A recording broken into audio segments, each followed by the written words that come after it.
Thank you so much for having us, Ned. You're very welcome. Welcome to the School of Photovoltaic and Renewable Energy Engineering.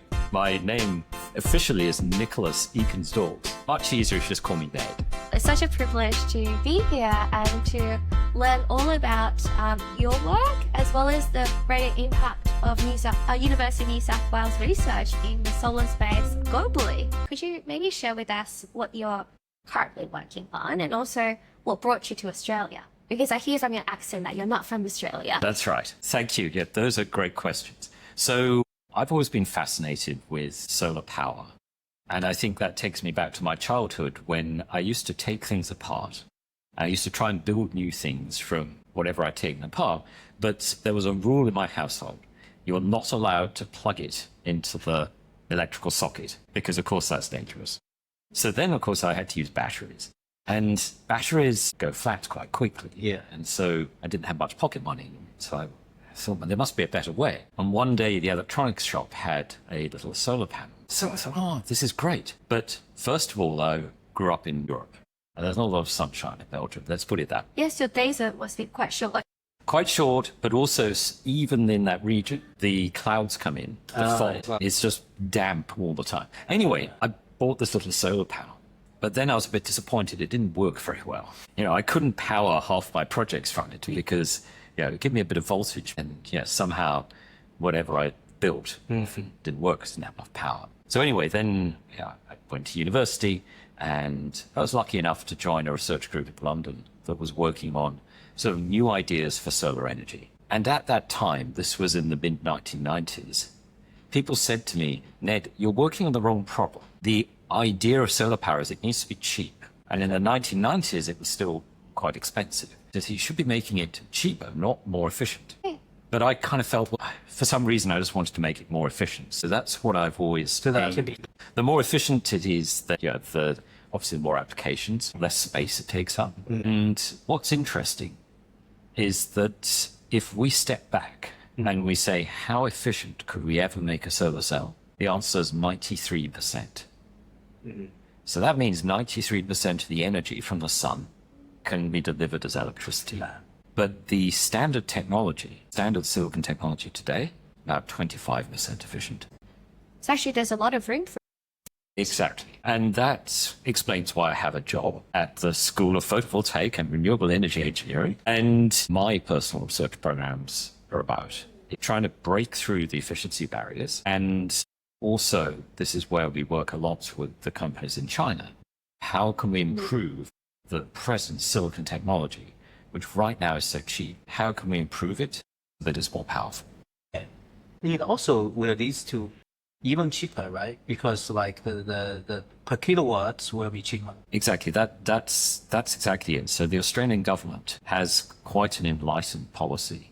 So they're pushing us to demonstrate what they call ultra low cost solar. And what that means is that they want a technology that's more than 30% efficient, that it costs less than 30 cents per watt deployed. That's really hard. Do you mind, share like how much it costs now, like for normal solar panels? Yes, it's about twice to three times that for deployment. So the actual solar cell module cost right now in China, the lowest prices that I've seen this year, about 8 cents a watt for the module. Okay. That's extremely low.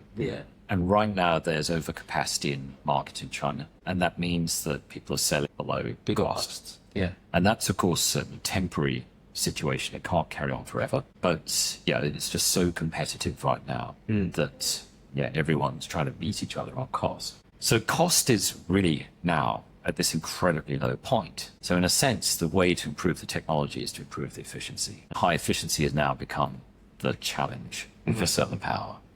Because it is low cost. And could we maybe delve into why the reason it has become low cost? And you mentioned about the overcapacity in China, especially in the renewable energy space. But where did the technology originate? That's a great question. So silicon solar cells, which is what we use today, that was first demonstrated in Bell laboratories in the United States in 1953. And within 5 years, they went from the laboratory demonstration to then using it on spacecraft, which when we think about it, that's actually a really short space of time. if we think about tech transfer from, research lab demonstration to it actually being used, that's actually quite impressive. And particularly at that time. In the 1950s, there were no computers. You didn't even have pocket calculator. You had to do maths on paper and orders. Yeah, that's pretty impressive. Then photovoltaic stayed in spacecraft for a long time.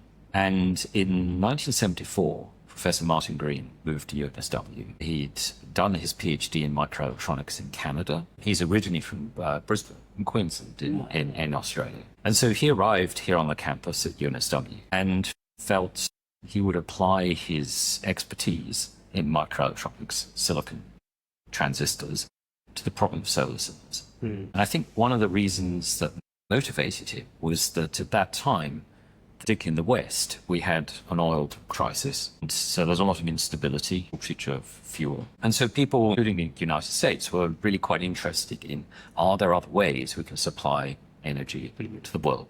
We weren't so interested in climate change at that point. I think people were largely unaware. But at that time, energy security was already a topical question. And it's, again, this year also very topical. That's right. And that's the fascinating story. So Martin Green started his research here 51 years ago. Last year, we celebrated 50 years of photovoltaics at UNSW. We had a huge party. And, so many of the alumni and famous students who've since become entrepreneurs, many of them set up some of the very big solar manufacturers.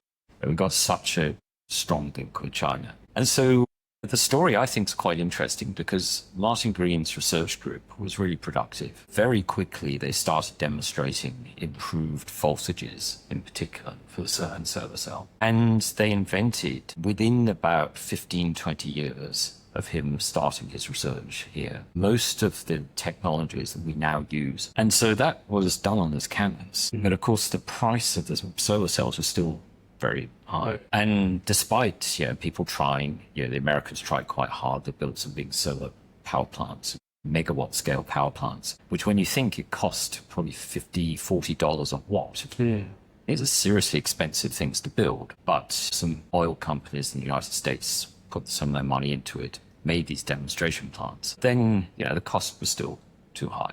So Martin Green developed a new technology, I think something started with a P. Yes, PERC. And for PERC, what exactly they improved the original technology American developed? Good question. So when we make a silicon solar cell, we start with a wafer of silicon. And that's very similar to microelectronics. We just need this nice piece of silicon. And then the challenge in photovoltaics is to put metal onto the silicon so that we can carry the power out of the solar cell and get the metal onto the silicon without damaging the silicon. So almost all the innovation that have really been significant have been around what sounds like a simple problem. You need metal on silicon, obviously to get the power out. But just the act of putting metal onto silicon usually damages the silicon. So the very early solar cells, we just put metal onto silicon. There were all these losses. And we said, but it works. This is amazing. It's like 3% efficient.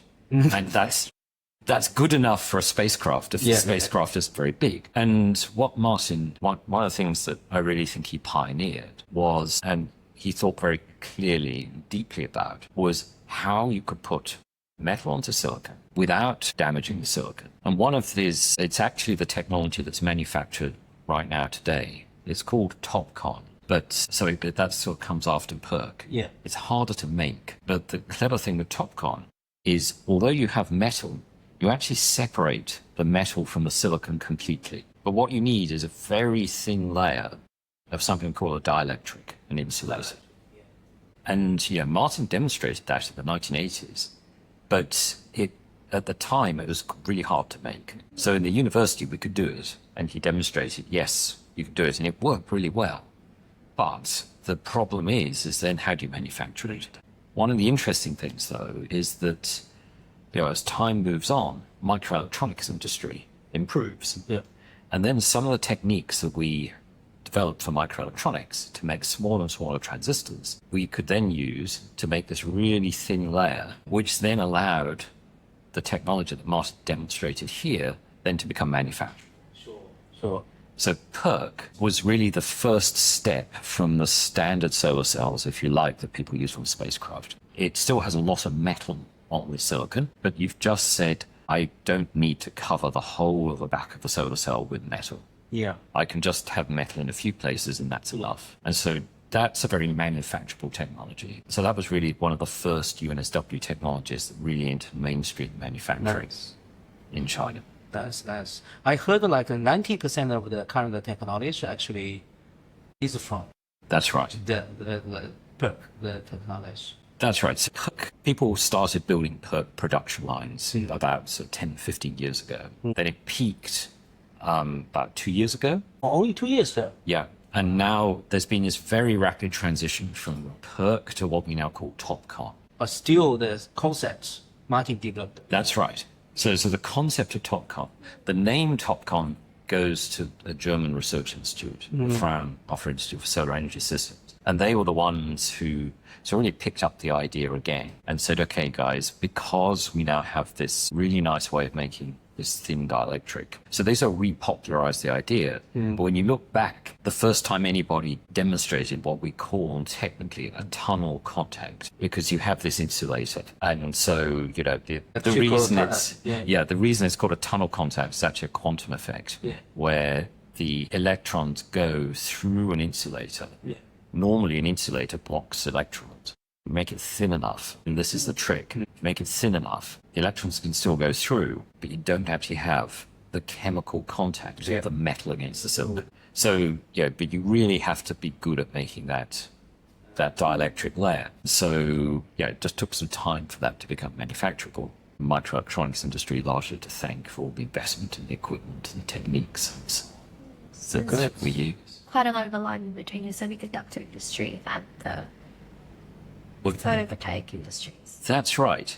It's quite interesting when you look at the learning curves for different photovoltaic technologies. You're in the investment community. You'll be familiar with the idea of a learning curve, but briefly, the more we make of something, the cheaper it gets. And it's an empirical observation that if we plot on a scale of logarithmic cost and logarithmic production volume, we tend to get a straight line. And I'm not sure anyone's been able to explain to me why we should get a straight line, but typically if you look at things like cost of mobile phones or transistors or products where the more we make of them, the value of mass manufacturing compounds, then we tend to find we follow a learning curve. And then the question is, okay, how fast do we learn?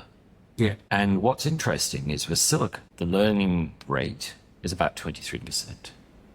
The cost comes down to 23% for every doubling of production. And if we look at other technologies, other solar technologies, it's more like 12%.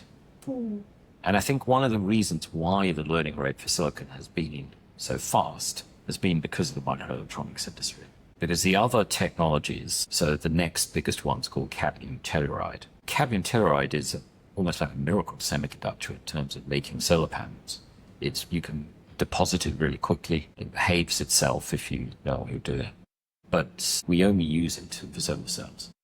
And in fact, it's an interesting technology in a way because we get cadmium as the byproduct of mining zinc. So we just have cadmium, but cadmium is not a nice element. Actually, the same problem arises with tellurium. Tellurium also arises as a byproduct. It's actually a very rare element. So you have both of these materials which aren't nice elements, but the argument for cadmium telluride is, okay, if you put it together, actually it's less toxic. I'm not going to volunteer to eat it for you, but it's a more stable compound. You can make solar cells out of it. The one company that's successful at making cadmium telluride is called First Solar. It's an American company, and arguably the most successful American PV company.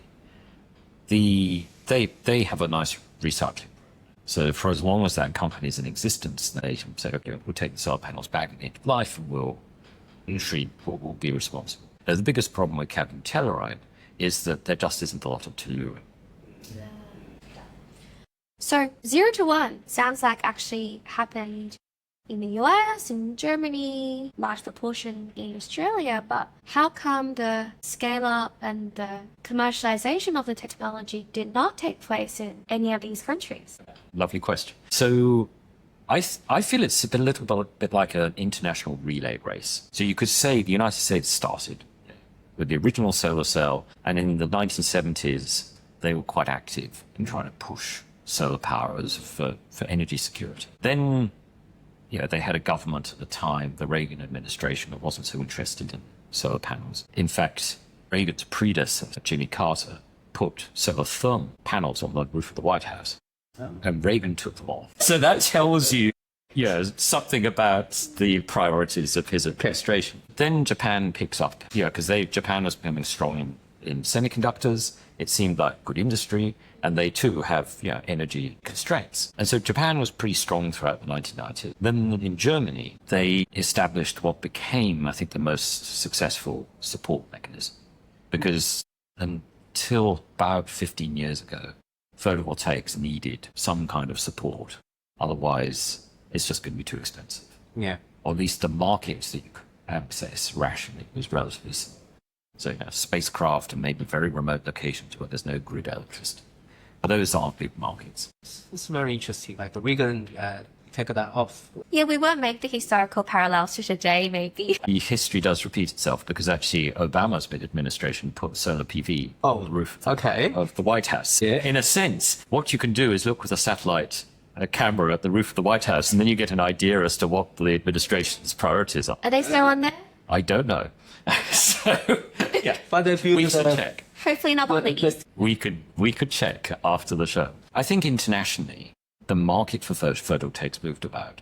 The Germans had this thing called the feed-in tariff, and that was the best way of offering, if you like, subsidy, but also releasing private capital into the system. Sure. So before, maybe it's worth just going back into the 1990s, before the feed-in tariff, sorts of subsidies that existed was, for example, the British had a not very ambitious 100 roof program that meant you could put up your hand and say, I would like the British government to help subsidize putting solar panels on my roof. And the British government said, okay, we'll do this for 100 demonstration projects. And the Germans were a bit more ambitious. They had a 1,000 roof program. This sort of thing really doesn't make it was in the 1990s. 1990s. So mid-1990s. And, only in the late 1980s, first, domestic rooftop program was actually in Switzerland. There was a successful businessman called Marcus Real, and he put in an advert in a national newspaper saying, I want 333 solar pioneers, and we are going to be people who will put solar PV on our roofs. And he succeeded. And then when you added it up, it came to about 1 megawatt of distributed solar. That's pretty good. So these are wealthy people because the technology was expensive. But we were in that mindset of demonstration projects. So that's probably also not for climate. That's still pilot scale. Yeah, very much. I would say we're a seed. You're doing it because you love it. It's the very early adopter. That's right. You'll be very familiar with the bell curve. Yeah. You've got those early adopters who probably don't care at all about the costs. Yeah. They just want to do it. Yeah. They love the technology. Yeah. I can get some power from the sun. Exactly. That's amazing. That's right. So the German feed-in tariff was one where normal people who've got some sakes, but they could say, okay, I'm going to put PV on my roof, and because I now get paid a significant amount of money for the electricity I export back to the grid, and that's guaranteed, then I'll get my money back in 5 years. And the German government was quite sensible. As the technology became cheaper, the feed-in tariff was reduced accordingly, and it meant the industry began to grow quite dramatically. They kept the sort of return, the time of return, to be about the same. Okay. So it was always about 5 years, and that was attractive to many people. So during that time, they'd been trying to commercialize their many technologies. We had all this innovation in the 1980s. And then in the 1990s, there was a company called Pacific Solar here in Sydney. And so many of the students who come to study in our research group then would stay. And one of the things you could do was work at Pacific Solar. And I think this is a really important part of Australia's story, and also the story globally now, in that in the early 2000s, one of those students arrived in 1993, Zhengron Shi. Zhengron said, I'd like to go back to China because I want my children to experience China. And I'm going to go back to China. I'm going to manufacture silicon photovoltaics. And so that was quite a brave thing to do. because there wasn't a supply chain. There were one or two companies like Trina Solar that existed, but they did deployment. They put PV on cabins or remote places. So Trina Solar already existed when Zhengrong started Suntech. But one of the things that allowed Zhengrong to proceed very quickly was he brought with him some of the technical experts who were amazing at getting good deals from semiconductor auctions. So it was a skill that had helped us here. So one person in particular, Ted Spitalak. Ted was brilliant because he would go to these semiconductor auctions, recognize what equipment was good and what equipment wasn't, put in some bids, buy them and ship them over to Australia. That's what he did for research group. But then he went with Zhengrong and helped Zhengrong set up that first production line in China. So there's a team of people led by Zhengrong who came out of Pacific Solar and out of this university into this new Suntech, which was manufacturing the cells and the modules in China. Was Pacific commercially successful at the time? Like, what gave him the confidence to actually take this technology back to this new market to scale up? So Pacific Solar was actually trying to sort of leapfrog the silicon technology that we have today. So the silicon technology we have today, as we discussed, is this wafer of silicon. We then turn into a solar cell. And in the 90s, most people believed that the ultimate solar cell, in terms of cost, would be if you could take a sheet of glass, deposit the semiconductor onto the glass, and then you just have these glass or this metal foil, which would then be a solar panel. And so that was what Pacific Solar was doing. And so many of those ideas are still sort of ahead of their time, because what happened, and possibly this is because of the success of the feed-in tariff in Germany and then in other countries, was it locked in this wafer-based silicon technology, which we still have today. If we think about the learning curve, you have a technology, the silicon wafer-based technology, and actually I have an example of a silicon solar cell here. So this is a very classic wafer-based silicon solar cell. You can see it's a square wafer of silicon. You can see the metal contents on it. This is what we manufacture in huge quantities today. It's also what UNSW innovated on in the 1980s. But Pacific Solar's dream was that this piece of glass would be the whole solar cell. You could make the glass into the solar panel. You know, instead of having these squares of silicon that then you laminate between glass, the glass almost becomes the solar panel. So they are experiment some new technologies, new approach. That's right. That's right. And that's still, there's a lot of research into technologies like that. But if we come back to the learning curve, what happened was because the feed-in tariff was successful, when this, what we call wafer-based silicon technology was in manufacturing, then of course more people buy this technology, the price goes down. And it makes it harder and harder and harder for people who've got innovative technologies, but which aren't at scale. Like the three of us could decide, okay, we've on my computer over there, maybe there's some IP, and we could say, right, we're going to start a factory, and that IP could be amazing. But the trouble is that to be competitive in manufacturing, we have to manufacture probably 10, 20 gigawatts a year of capacity, and we just won't have that because we'll be starting from zero or some sort of research demonstration. This technology really got locked in. So Pacific Solar's actual idea of silicon on glass was not commercially successful. But Zhengrong took what was known at UNSW very well about how we can make these sort of wafer-based silicon technologies and started Suntech. Their first line, as I say, they built at the lowest cost they could, so successful. And the lovely thing then was that the Americans invested in Suntech. So the next expansion of Suntech, they floated on New York Stock Exchange. They got a lot of investment. And then, they very quickly became the largest manufacturer of solar panels in the world. So it's a very global story. It is. It is. One of the things that I'd like to emphasize is that Australia's played this extraordinary role in developing the solar photovoltaic industry. And it's through innovation, but it's also through giving people the opportunity. So you come and you learn the technical things. But I also think the Pacific Solar story is so important because if you only have professors in their office and they write a patent and they say, I have IP, and you have on the other side industry that's manufacturing, there's often too much of a gap. What Pacific Solar did was it gave the researchers the opportunity to try to commercialize something, even though that something was ahead of its time, and frankly is still ahead of its time. It was still manufacture crystalline silicon photovoltaics, but that gave them the commercial experience. Yeah.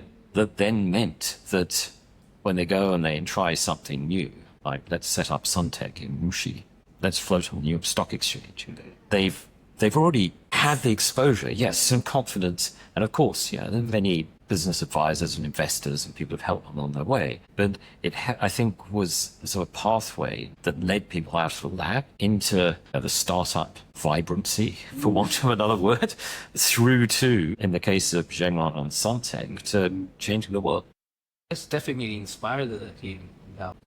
And I'm sure it then inspired many others. That's right. Yeah, the patent that Zhengrong set meant that other companies like JA Solar followed very quickly. And the nice thing is that the founders of JA Solar, actually some of them came from Pacific Solar as well. Oh, Lovely. great. And the A in JA stands for Australia. Oh, and J is not for Japan.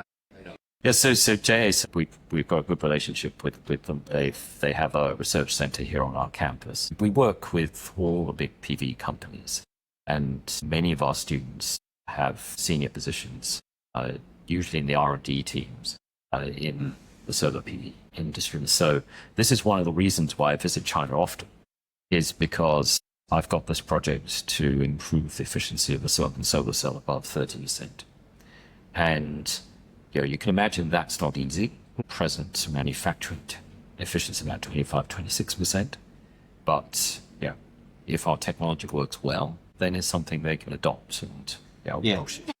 I think, Alan, this actually really speaks to the thesis of more broadly across multiple technologies that we're trying to do at Boson Ventures, is that because of the industry connection at UNSW with the PV sector, actually then that feeds back into innovation and research and spin-outs that can actually is really industry guided on what does industry want.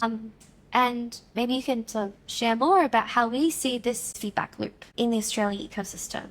Maybe we are trying to improve it for other sectors through the connection with China, some of the more end industries coming into Australia and giving us a lens on how we are picking and influencing our decisions. Yeah, definitely. I guess for Boson Ventures, what we see is Australia have an excellent technology research outcome. For example, the multi-greens one. Right? However, I guess because there's no industry here, that kind of feedback loop doesn't exist. So what we try to do is try to link the researcher here to the industry in China. I think in the solar space, the school already done a great job. Yep. However, I guess in lots of other industries, other schools, the linkage is not there, or it's not obvious.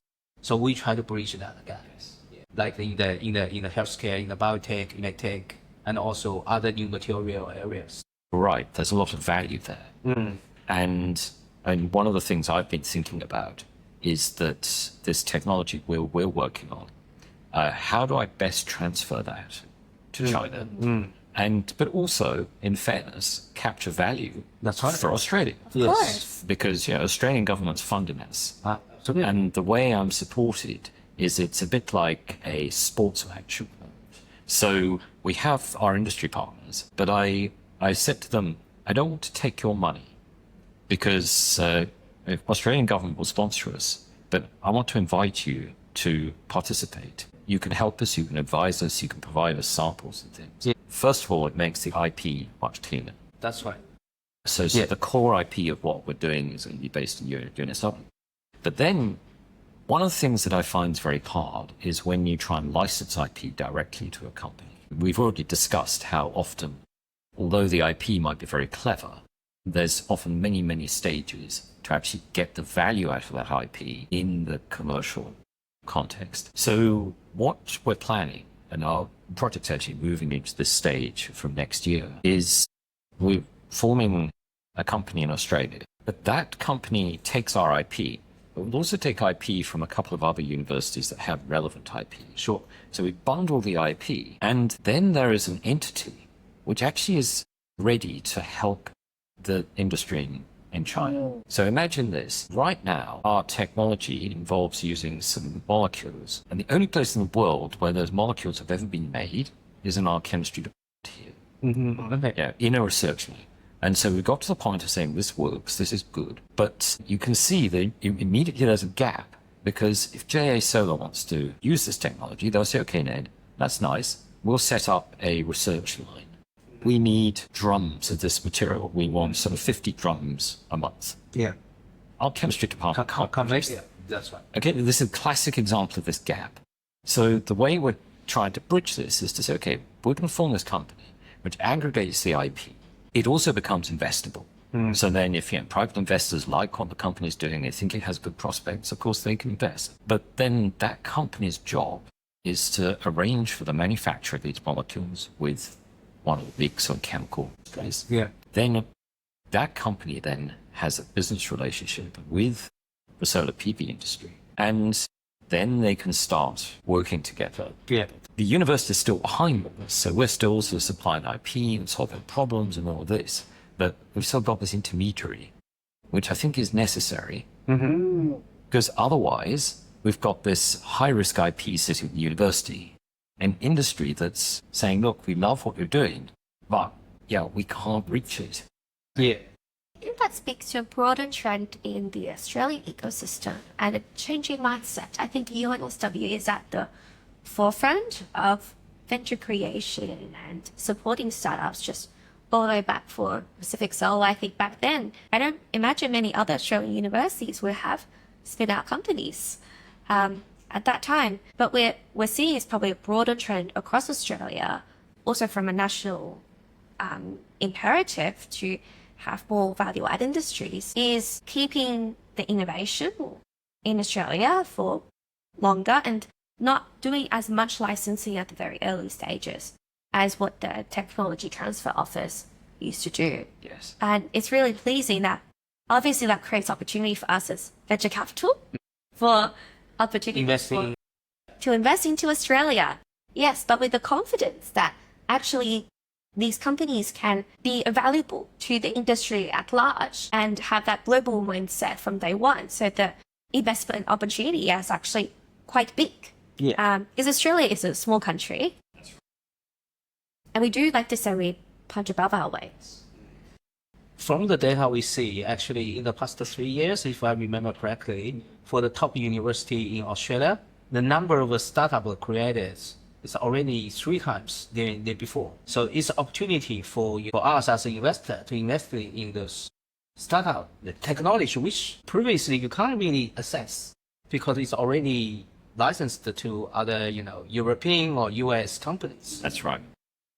That probably also requires a mindset shift from your team and the inventors as to who is going to run this company. Ned, are you going to be a CEO? That's right. That's a great question. And I think that was one of the things Pacific Solar did for people. You can imagine that people who came into Pacific Solar, they were used to working in research labs. They might have had a dream, perhaps, of becoming successful business people. But, I think their experience at Pacific Solar meant that it opened their eyes to what was possible. Now, this, what you've actually described is, really classic dilemma. So, funny enough, we do have a little startup. And I'll explain the situation. A while back, I had a research project, and the question we were trying to answer was how much sunshine falls on the roof of an electric vehicle. Now, why would I be interested in that? Well, it's because if I put solar cells on the electric vehicle, then it will charge its battery. And I wanted to know how much electric range might I get. So this is a sort of research question that we try to answer at the university.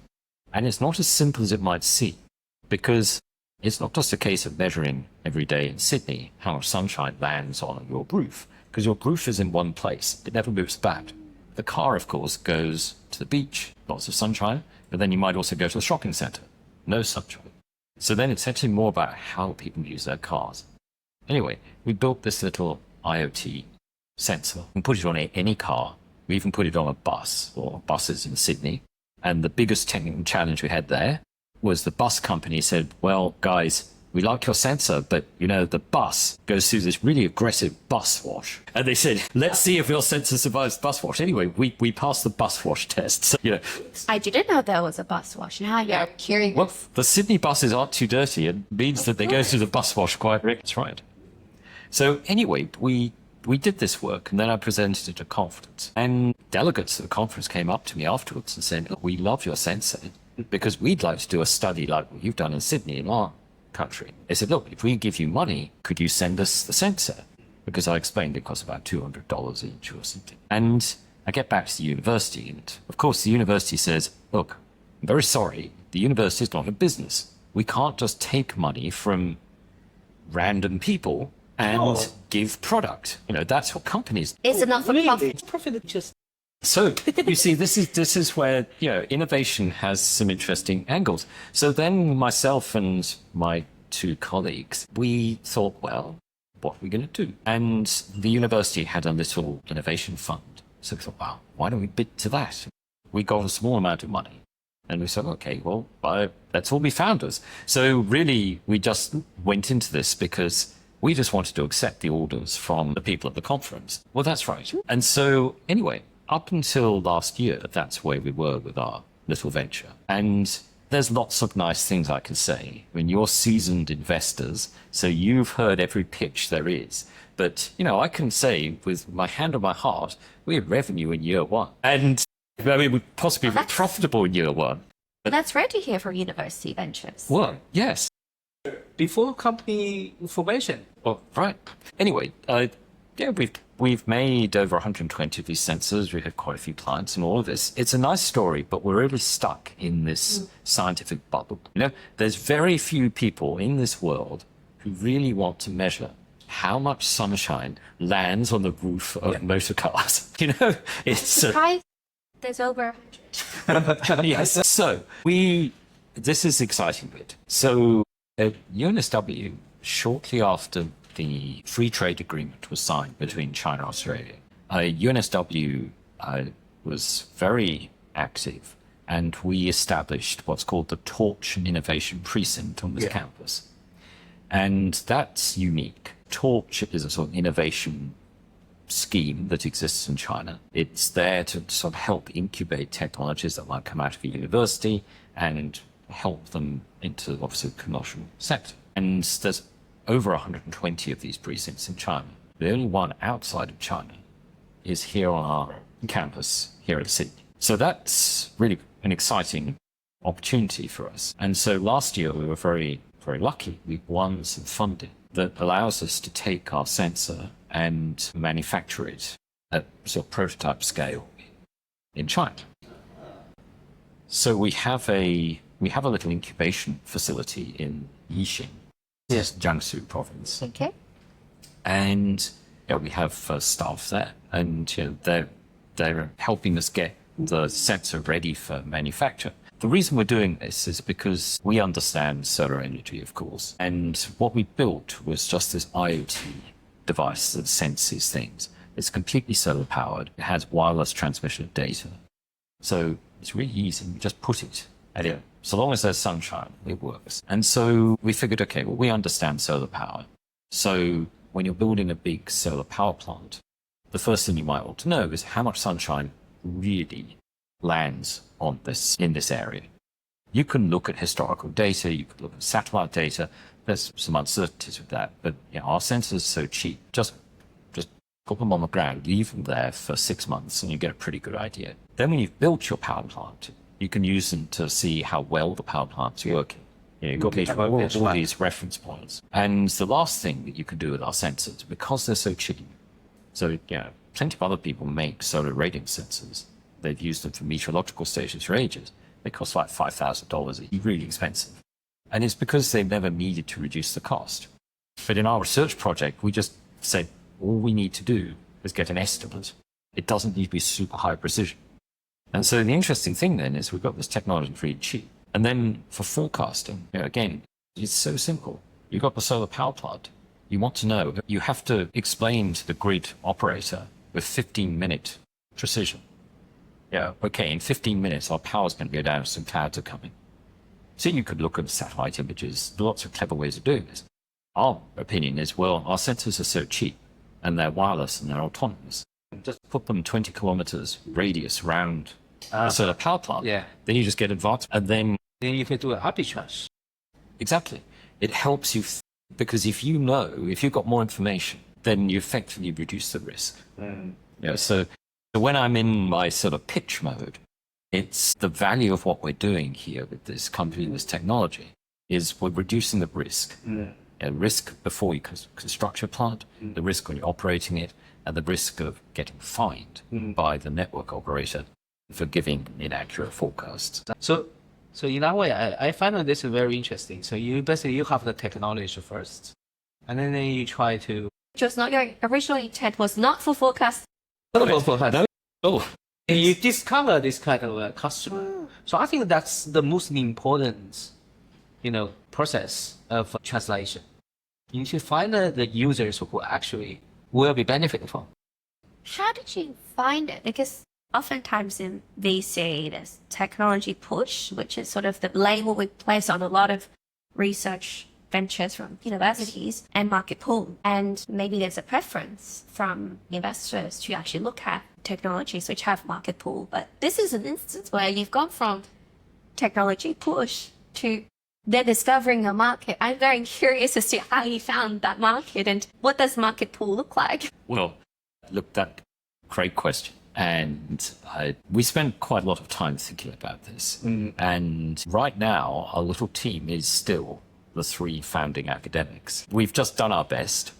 I think we're probably fixated on solar. One of the things that I know from talking with seasoned investors who run sort of entrepreneurship training courses is that often when you come across a bunch of academics who've invented something, the academics often have a very narrow view of what the value of their thing is because they've invented it for a particular purpose. And you could say, I think I would admit to this, that in the early days we were really trying to find how on earth could you make money from data of sunlight that falls on vehicles. And you can come up with all sorts of not very convincing business models where maybe in the future, if every electric car has a solar panel, then the data is useful because then the sat-nav could send you on a sunnier route that has fewer trees.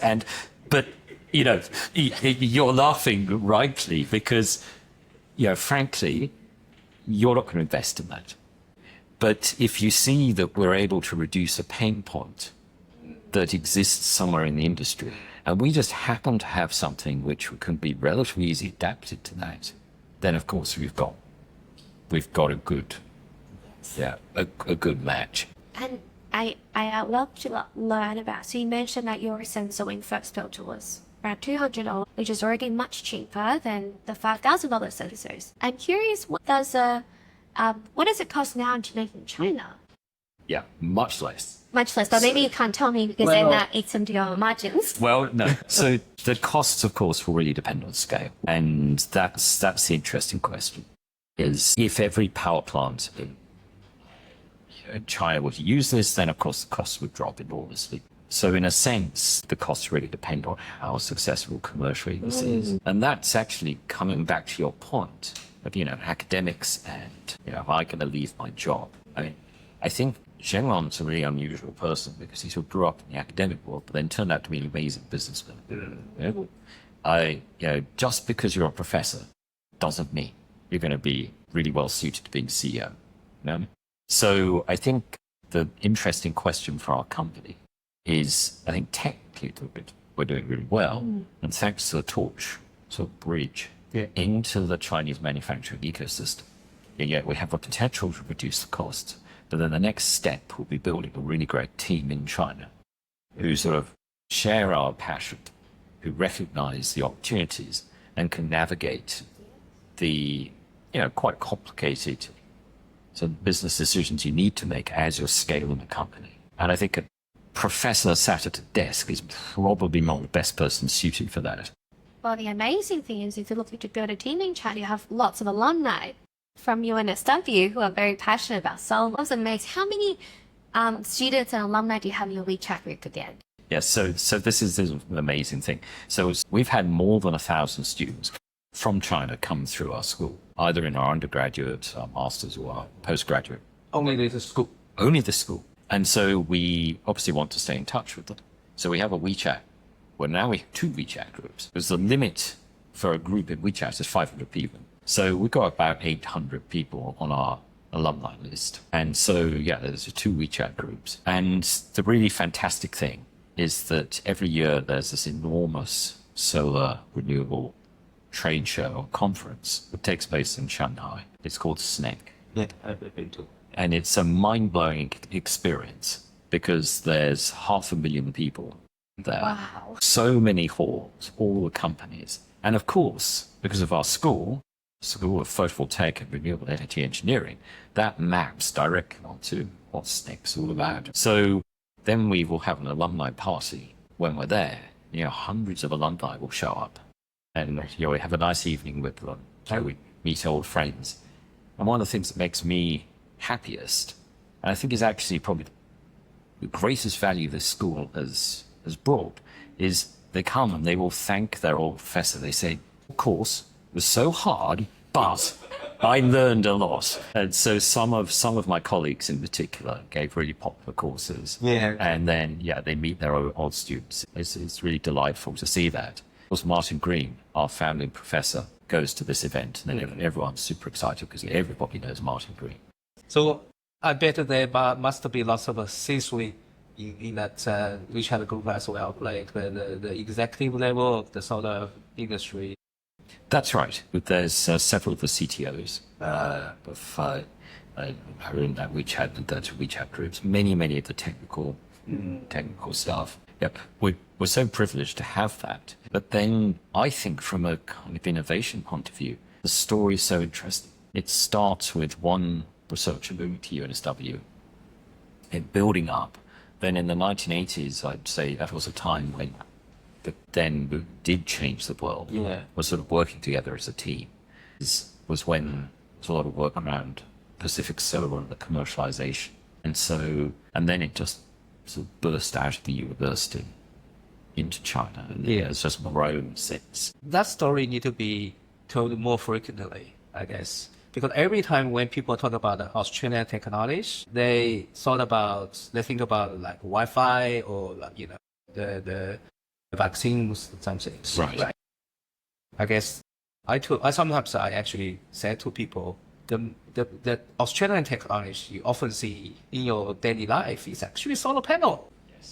Yes, but it can be characterized as a technology that Australia failed in commercializing because we did give it a good crack. We played a very pivotal role, but it requires sort of global perspectives in order to create an impact that is also benefiting lives globally too.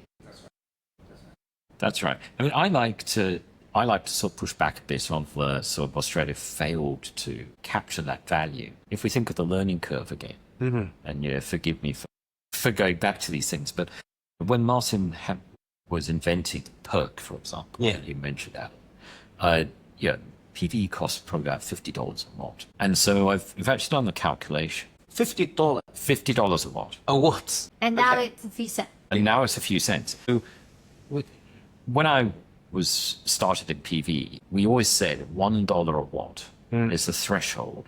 If you are below $1 a watt, got a self-sustaining market.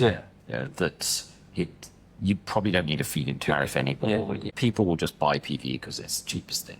And so if we go back and we say, let's imagine we're in 1983 and you better say, okay, let's manufacture this great technology. First of all, you'd need to have great insights and say, okay, it really is great technology. But then I did the calculation.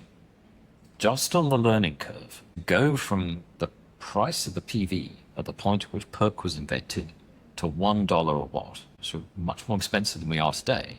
But you would need to sell $200 billion worth of solar panels. So it means that before your market becomes viable, I mean, I'm making this very, very simple, but before your market becomes viable, you are going to have to spend $200 billion.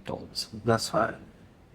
There's no investor back in 1983 who would have made that decision. And so it's hardly surprising that then the technology was in this sort of extremely slow deployment. Yeah. It was only demonstration projects.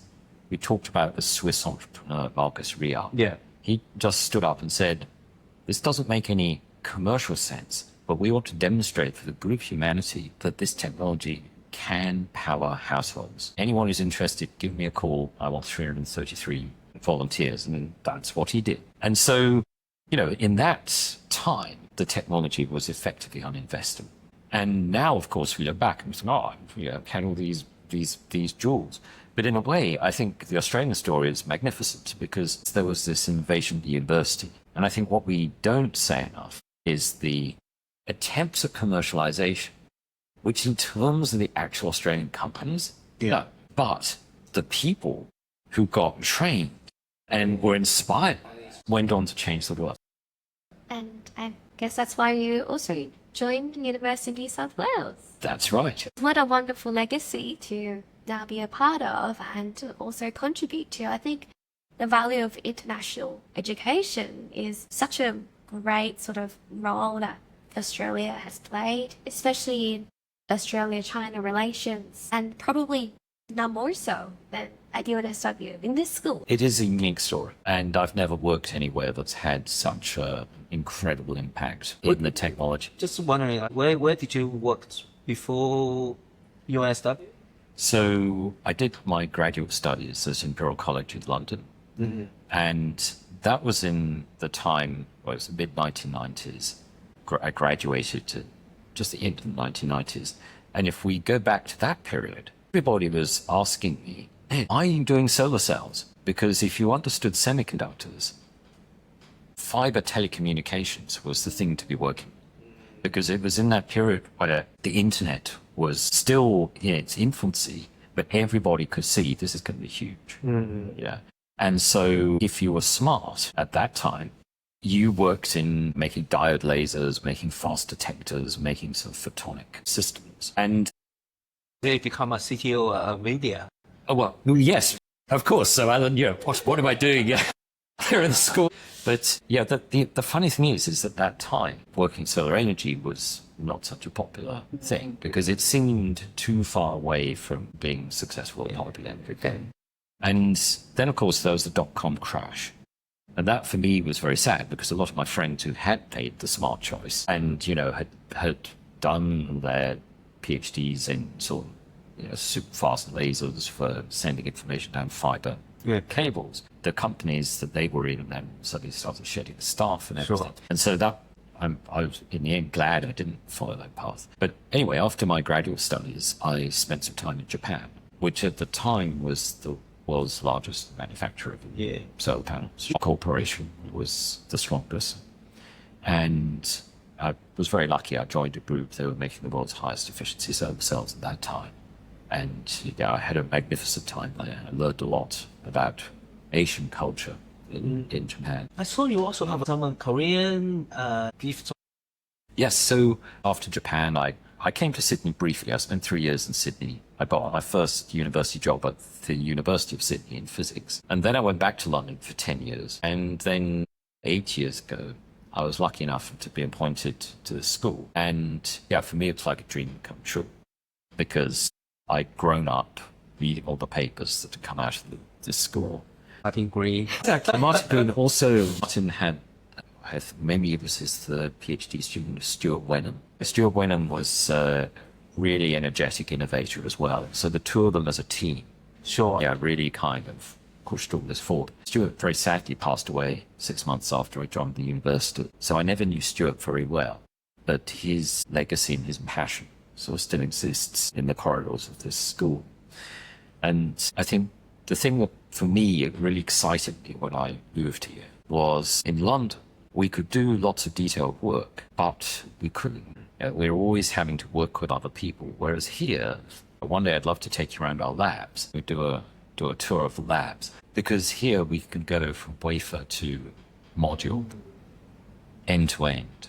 And we've got a new training course. Just in this building.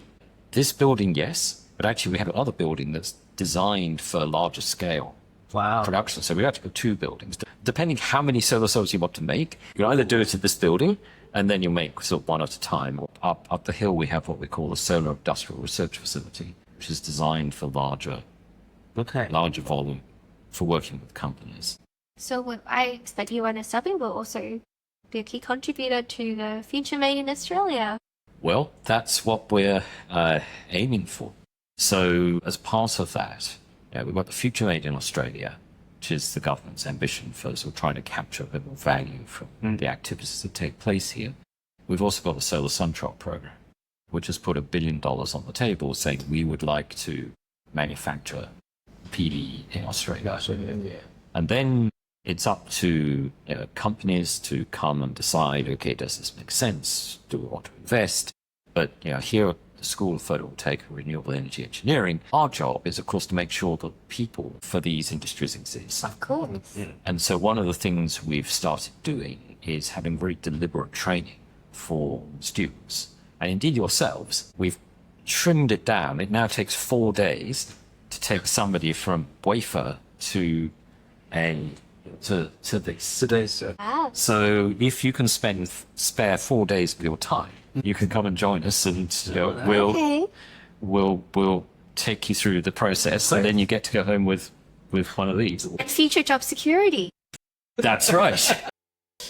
And someone said like many what do they call in America, like bring the manufacturer back to America? Yeah. So one of the things people say the American actually lack is not the capital or technology or whatever, is actually the skilled worker.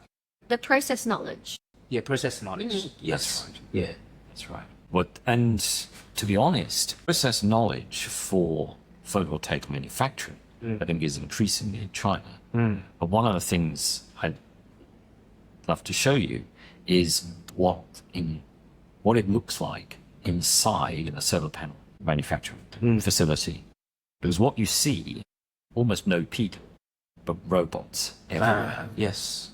And so, if I were to take you to our Solar Industrial Research Facility, you'd see everything we need to make solar panels, big solar panels, not just little ones like that. But it's all manual. And this is, in the old days, how things were. Sure. When Zheng Shi left for China, that's what people did. You use your hands. You put the wafers here, you take them out, put them somewhere else. Well, one of the first things I think that China did with sort of mass manufacture of PV was to really get the automation going. So they were buying equipment for the Europeans, Germans in particular. Robotics. Were strong in sort of different pieces of equipment you need to manufacture. Then, China first mastered the automation of those factories. And then if you're building so many factories, you start to ask, okay, well, do we really need to buy this piece of equipment from Germany, or can we make it ourselves? And so now the factories that are built in China, all Chinese equipment as well. So, the equipment supply is also now built in China. There's a factory that I visited in Jiaxing, Jinko Solar. And there is all automated. The cell manufacturer is automated. Yeah. But towards the end, when you've got a panel, it goes into a test machine. And it's a technique, actually, that we developed at UNSW, where we take a picture of the module, but when we're putting power into it. And what that means is the module actually lights up. You can't see it with your eye because it's in the infrared. Sure. But this is a really powerful way of just checking. Does the module work? Okay, so obviously you can shine light on it and say, okay, do I get the power I'm expecting, like 500 watts? But it doesn't actually tell you, well, you're not getting 500. It will tell you you're not getting 500 watts, but it won't tell you the problem is that cell. So anyway, this technique allows you to say, okay, well, that cell's dead. And so one of the few manual steps I saw there, and I stayed there for about 10 minutes because there were these ladies there working, and they were so skillful. Their job was to take the modules, or the robot would deliver the module which had a problem. Look at the screen, a little bit like how a dentist looks at your x-ray. And you know that look which the dentist says, yes. And then they had this little belt of tools, and they would cut out that cell, get another one, and then by hand, very skillfully repair, and then send it back into the system and the robot would check to see if the quality was good. And if the quality was good, then they never saw the module again. And if it wasn't, then it would have to come back. But the reason I stayed there for 10 minutes was these people were so skilled, because I could see from the pic, because I was just being monitored, which showed what they could see with this quality control. Yeah. And I thought, oh, well, that's a different fault than what they had last time. And then they'd use some different tools and they would do something different. I thought, these folks are really smart. And they're so good with their hands too. Wow. What they're doing is so precise. Absolutely. I understand what they're doing, but think these hands can't do it. Yeah. That takes longer than 4 days to teach. Well, yes. And, I guess I admired them because in sort of past the manufacturing that perhaps we overlook. Solar panel factories in Australia won't need that many workers then. That's right. That's one of the interesting things, perhaps around manufacturing in Australia in general, is that, with our school here gearing up to train people for photovoltaic so they understand the technology, they understand the quality control. And I think there are going to be plenty of people going to be required for that. Just the company SunDrive has hired a few of our people, and that already makes a hole in the school. So, we have to keep training people to fill whenever companies hire our people. That's our job. We're doing a good job if companies are hiring our people. But we can train people in photovoltaics. But I think in Australia, underlying strength, if Australia is going to have strength in manufacturing, will be in automation. Because if, for example, when the robot breaks, it takes a month to fix the robot, because we have to wait for some spare parts, or the engineer, as the parts come by boat, then it's not going to work. It probably need a whole industry chain to support that. But with solar, with PV, you can also build up the start of a semiconductor industry.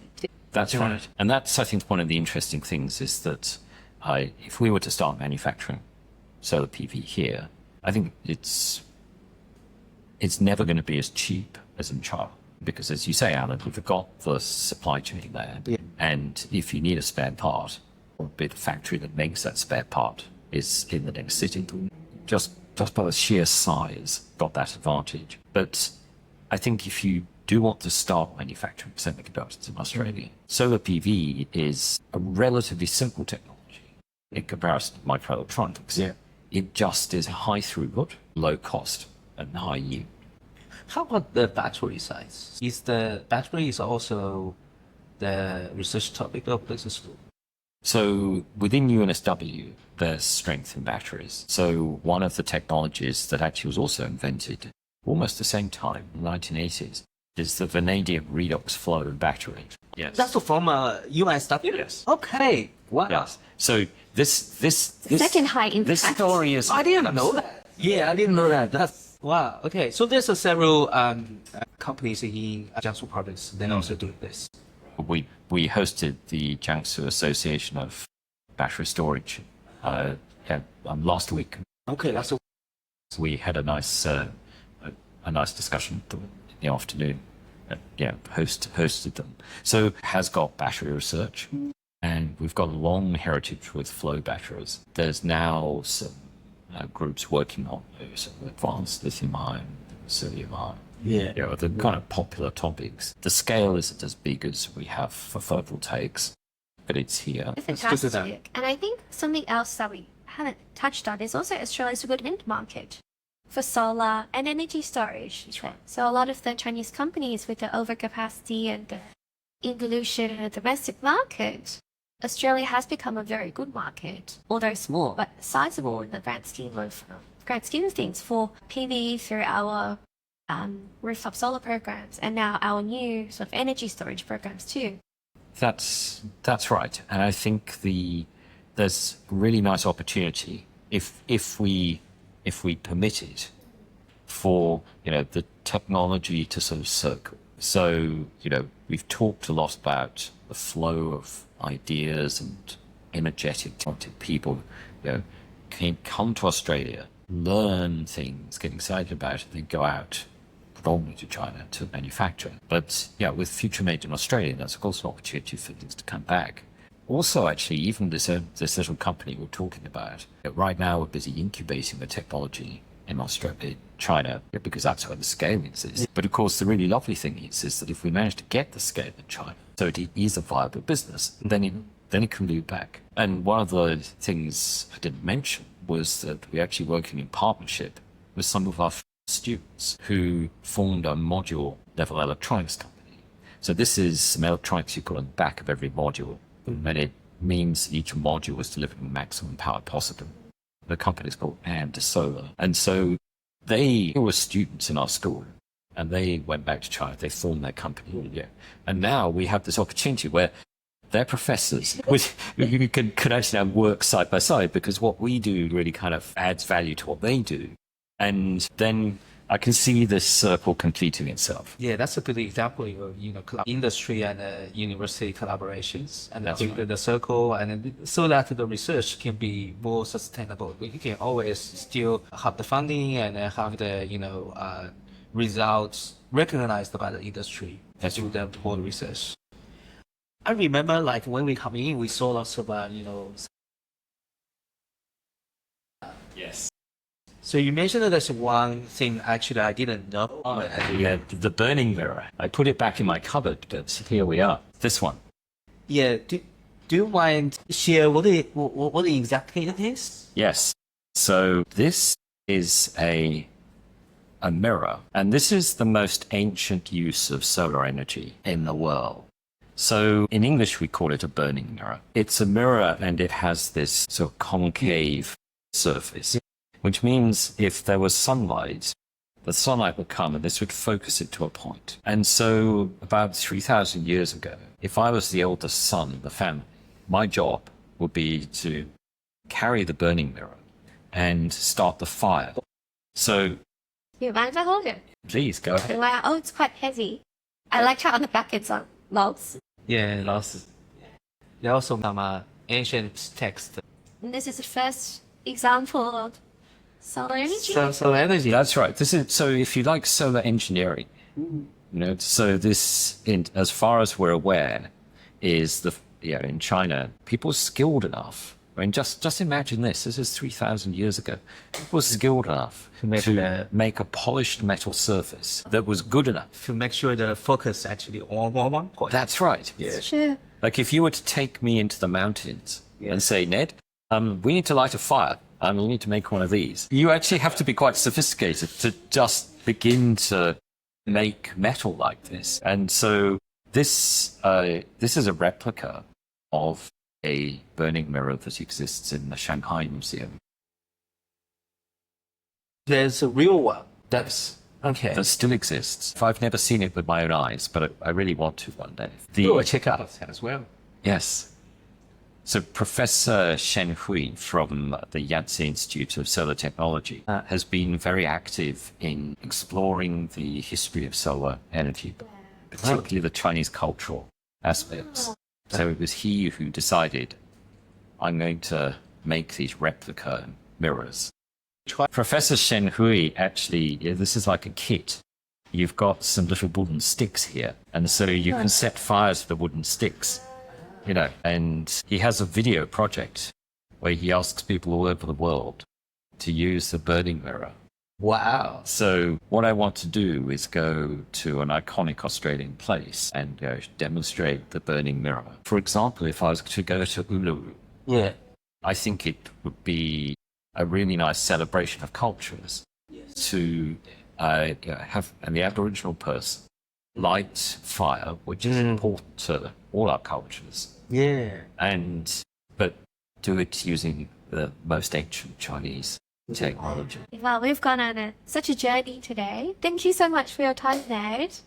Alan, do you have any sort of reflections? I think the conversation with Nate really emphasized actually kind of our thesis, investment thesis. You need to really work with the industry for any researchers. So that closed loop related will amplify everything from the lab to the industry and even the house.